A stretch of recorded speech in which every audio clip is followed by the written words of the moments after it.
नाही, मुळात असं आहे बघा, त्याच्यावर एक व्यापक चर्चा ही समाजात घडणं आवश्यक आहे. याचं कारण असं की सामाजिक व्यवस्था बदलते आहे का, समाजामध्ये काही गोष्टी बदलत आहेत का, काही गोष्टी घडतायत का.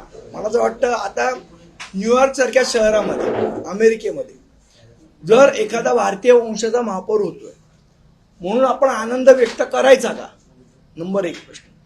आणि जर आपण असा आनंद व्यक्त करायचा का, तर आपल्याला एखादा अमेरिकन वंशाचा माणूस मुंबईमध्ये महापौर झालेला चालेल का. मग त्यावेळेला आपली भूमिका हीच असेल का की आपला भारतीय वंशाचा जर अमेरिकेत चालतो महापौर, तो अमेरिकन वंशाचा भारतात का नाही चालणार, अशी आपण भूमिका घेणार आहोत का. तर मला वाटतं नाही.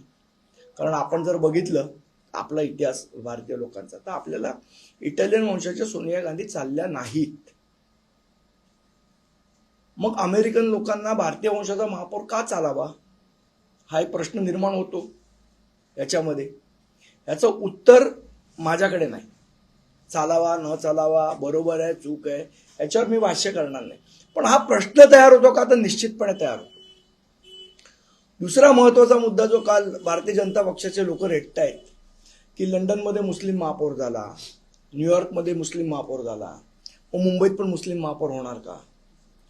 मला असं वाटतं की कदाचित भारतीय जनता पक्षाला स्वतःचा इतिहास पण आठवत नसेल किंवा हे नसेल, पण अब्दुल कलाम भारताचे राष्ट्रपती भारतीय जनता पक्षाच्या काळात राष्ट्रपती झाले. मग मुस्लिम म्हणून त्यांनी राष्ट्रपती केलं का, त्यांचे गुण बघून राष्ट्रपती केलं का, काय म्हणून राष्ट्रपती केलं. या महाराष्ट्राने बॅरिस्टर AR अंतुरेंसारखा मुस्लिम मुख्यमंत्री सुद्धा पाहिलाय.